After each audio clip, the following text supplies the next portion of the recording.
So now we have a reaction to this permissive parenting. The Wall Street Journal says gentle parenting is out. I would say permissive parenting is out, but it is, euphemistically called gentle parenting sometimes. And they say that the new parenting craze is F around and find out. FAFO parenting. If you don't know what that is a phrase that's used very often online. Some people pronounce it FAFO, I guess. So this parenting approach, the Wall Street Journal says, prioritizes direct consequences for a child's actions, diverging from the emotionally nurturing, gentle parenting trend. This kind of parenting prioritizes teaching children accountability through tangible repercussions. Oh my gosh, that's so crazy. Who has ever parented like that before? Tangible repercussions for bad actions, for disobedience? Wow, that's insane. It's also called tough love or authoritative parenting. Yes, we should all be authoritative parents. And some people say, authoritarian parents.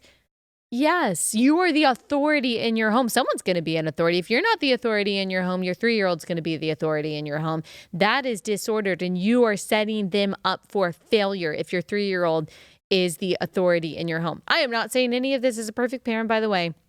I've got 6 years of parenting under my belt. You should listen to people who have 16 and 60 years of parenting under their belt. But I can tell you from experience that if you as the grown-up are not the authority in your home, someone is going to be the authority, and your kid should not have to carry that burden. They don't have the emotional regulation, the maturity to be able to do that and make their own decisions every hour of every day.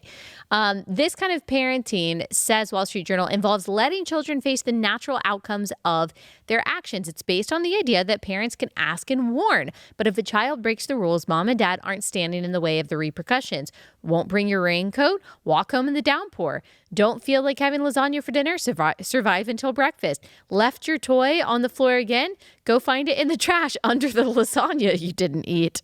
Parenting that's light on discipline has dominated the culture in recent decades, but critics blame the approach for some of Gen Z's problems in adulthood.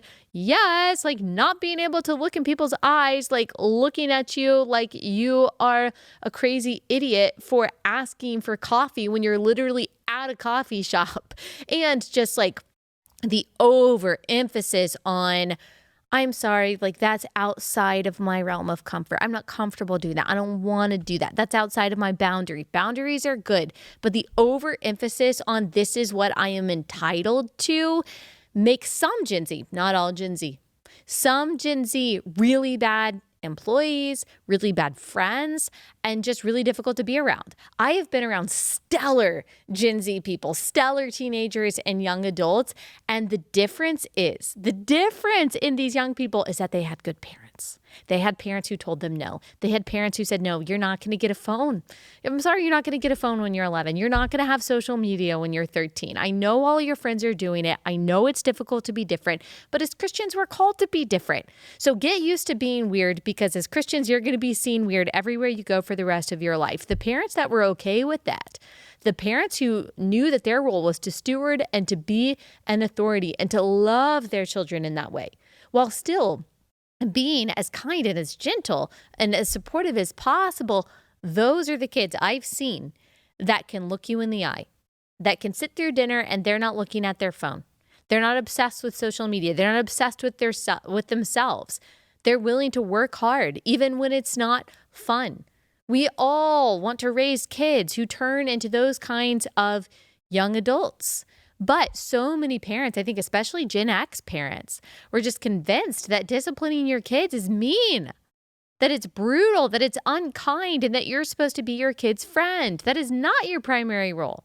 There are times when you can act like your kid's friend, but not all the time.